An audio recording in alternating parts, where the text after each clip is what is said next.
Horas, salam sejahtera untuk kita semua para sahabat Carpe Diem HKBP Bumi Anggrek, Resort Bumi Anggrek dimanapun berada. Kembali kita merenungkan firman Tuhan pada hari ini 9 Februari 2026. Sebelum kita merenungkan firman Tuhan, kita bernyanyi dari buku ND 792 ayat 3 dan ayat 5.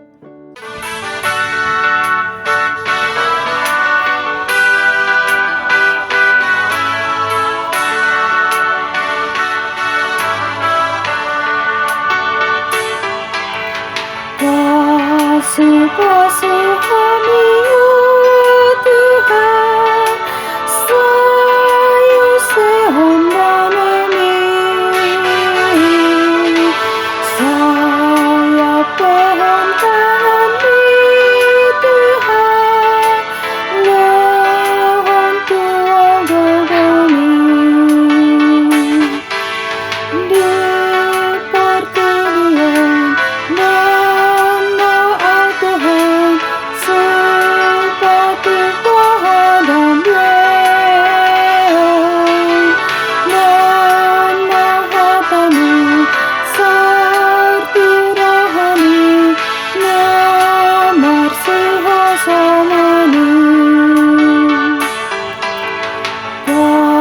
kasih-kasihani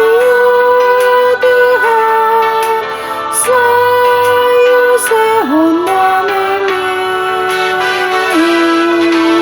saya pehantani Tuhan, lehon tua gagani,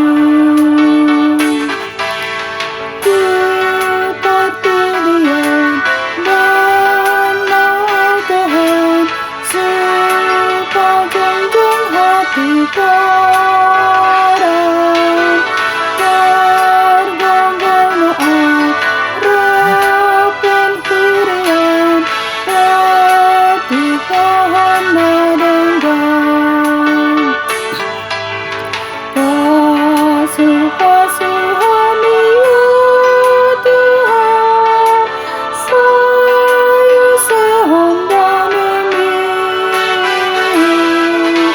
saya pehantani Tuhan, lehon tua gagani.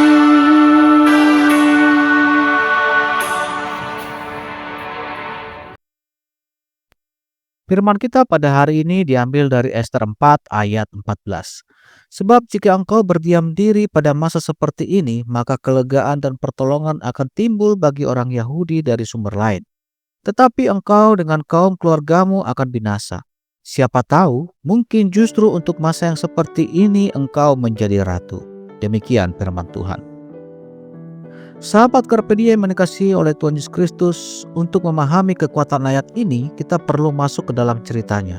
Ester, seorang gadis Yahudi, telah diangkat menjadi Ratu Persia, menggantikan Ratu Wasti. Namun, ia menyembunyikan identitasnya sebagai seorang Yahudi. Seorang pejabat bernama Haman, karena kebencian pribadi, merancang dekret genosida untuk membasmi semua orang Yahudi di kerajaan. Mordekai, sepupu Ester yang juga pengasuhnya, mendesak Ester untuk menghadap raja dan memohon pembatalan dekret itu. Namun hukum Persia sangat ketat. Menghadap raja tanpa dipanggil dihukum mati, kecuali raja mengulurkan tongkat emasnya. Ester gentar. Mordekai kemudian mengirimkan pesan ini. Mari kita gali 3 kebenaran besar yang ada di dalam nas kita pada pagi hari ini. Yang pertama, kedaulatan Tuhan yang tak terbatas. Kelegaan dan pertolongan akan timbul dari sumber lain. Pesan Mordekai dimulai dengan pengakuan yang luar biasa. Sekalipun Ester menolak, rencana keselamatan Allah bagi umatnya tidak akan gagal. Mordekai percaya bahwa jika Ester tidak bertindak, Tuhan akan mengirimkan pertolongan dari sumber lain. Ini adalah pengakuan akan kedaulatan dan kesetiaan mutlak Tuhan. Dia tidak bergantung pada satu orang, satu metode, atau satu jalur. Rencananya tidak pernah gagal. Ia melepaskan kita dari beban rasa atau merasa hanya sayalah satu-satunya harapan. Kita penting, tetapi Tuhan tidak terbatas. Iman kita kepada Tuhan harus lebih besar daripada ketakutan kita akan kegagalan. Yang kedua, pilihan manusia yang bernasib. Tetapi engkau dengan kaum keluargamu akan binasa. Namun, kedaulatan Tuhan tidak membatalkan tanggung jawab dan pilihan manusia. Di sini ada sebuah peringatan serius tentang konsekuensi. Ester memiliki pilihan, diam atau bertindak. Setiap pilihan membawa akibat yang tak terelakkan. Jika ia diam untuk menyelamatkan nyawanya sendiri, justru ia dan keluarganya akan binasa.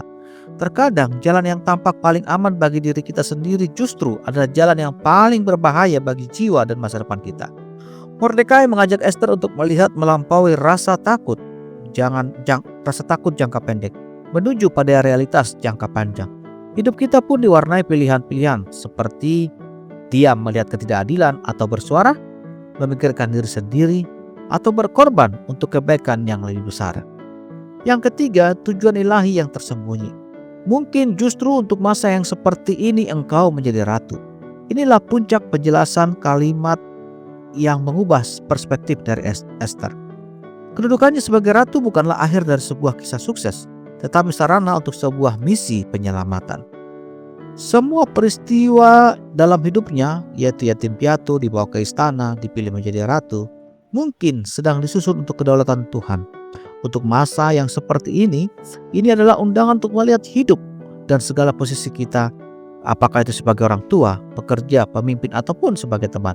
Bukan sekedar untuk kenikmatan atau kesuksesan pribadi, tetapi sebagai platform Tuhan yang Tuhan berikan untuk menjadi saluran berkat dan pertolongan pertolongan pada waktunya.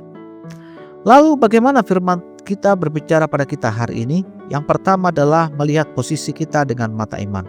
Apakah kita melihat pekerjaan, talenta, jaringan, pertemanan, atau bahkan penderitaan kita sebagai hanya urusan pribadi? Mordekai mengajak kita untuk bertanya, siapa tahu mungkin justru untuk masa seperti ini aku ada di posisi ini. Mungkin Tuhan menempatkan kita di kantor yang penuh gosip untuk menjadi pembawa damai, atau di tengah keluarga yang retak untuk menjadi agen pemulihan. Pandanglah sekelilingmu dengan mata iman. Yang kedua adalah mengambil langkah iman dengan meski takut. Ester akhirnya memutuskan, jika terpaksa aku binasa, biarlah aku binasa. Ini bukan sekedar kata nekat, tetapi penyerahan total setelah mempertimbangkan semua resiko. Iman seringkali bukan tentang hilangnya rasa takut, tetapi tentang melangkah meski takut, karena percaya bahwa Tuhan yang berdaulat ada di balik panggilan itu. Yang ketiga adalah berserikat dengan umat Tuhan. Ester tidak bertindak sendirian. Ia meminta Mordekai mengumpulkan semua orang Yahudi untuk berpuasa dan berdoa baginya. Tindakan iman kita paling kuat jika disertai dengan dukungan dan doa komunitas iman. Jangan mencoba untuk menjadi pahlawan sendirian. Hari ini mungkin Tuhan sedang berkata kepada kita atau pada Anda kita sekalian, para sahabat carpe diem, melalui keadaan di sekitar kita. Siapa tahu, mungkin justru untuk masa seperti ini kita semua ada di tempat yang sekarang dengan kemampuan yang sekarang. Lalu bagaimana kita merespon? Diam untuk aman atau bangkit untuk tujuan yang lebih besar? Amin. Kita bersatu dalam doa.